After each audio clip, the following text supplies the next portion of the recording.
यह समझकर कि सुअर जल्द आएंगे, दोनों ने जल्दी से अपनी रणनीति अपनाई। मैंने गाड़ी को हिलाया और तुरंत आदमखोर सुअर मेरे पास आकर देखने लगा। दो खतरनाक सुअरों ने उन्हें हराने की कोशिश की। जॉयस्टिक घुमाए और ट्रैक से तेजी से बढ़े। भागो, पर सुअर उन्हें छोड़ेंगे नहीं। ट्रैक का अंत एक छोड़ा हुआ स्थान है। फैक्ट्री के आदमखोर सुअर भी उनके पीछे पीछे आ गए। यह देखकर दोनों व्यक्ति तुरंत एक कोने में छिप गए। वे इतने डरे हुए थे कि शोर मचाने की हिम्मत भी नहीं जुटा पाए, क्योंकि उन्हें डर था कि सुअर उन्हें देख लेंगे। इसे उस सुअर ने खोजा जो खाना खिला रहा था। यह जायोमी के बैग में रखा सुअर का बच्चा है।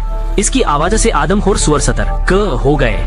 सौभाग्य से वे समय रहते बच निकले। तभी उन्हें कुछ नजदीक दिखा। कोई बचने का रास्ता न मिलने पर दोनों आदमी सीढ़ियों चढ़ गए और बच गए। लेकिन सुअर आदमी की मौत हो गई। वहाँ नीचे रहना मौत का मतलब होगा। जायोमी ने मुड़कर देखा और पास में एक लिफ्ट देखी। यह देखकर उसके दिमाग में तुरंत एक विचार आया। उसने लिफ्ट का इस्तेमाल करके एक जाल बनाने की योजना बनाई, लेकिन इसके लिए 2 लोगों की जरूरत थी। यह सोचकर जायोमी ने सुअर के बच्चे को दशान को सौंप दिया और उसे आदमखोर सुअर को लिफ्ट में फुसलाने का निर्देश दिया।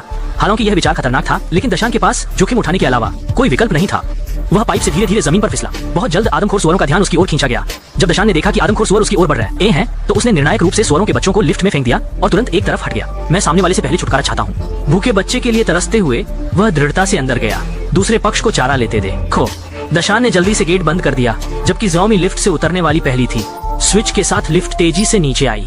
क्रूर आदमखोर सुअर को काबू में करने के बाद दयालु श्याओमी ने छोटे सुअर को देखकर तुरंत बचा लिया। सुअर को और नुकस आन से बचाने के लिए दशान ने विस्फोटकों को जलाकर सुअर के पास फेंक दिया। जोरदार धमाके के साथ सुअर राख बन गया। उसे लगा कि सब खत्म हो गया है, लेकिन उसने नहीं सोचा था कि जीवित सुअर फिर से पहाड़ों में जाएगा।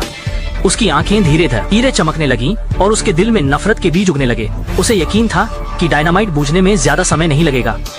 वह अगली आदमखोर सुअर भी बन जाएगी और फिल्म यहीं समाप्त हो जाएगी।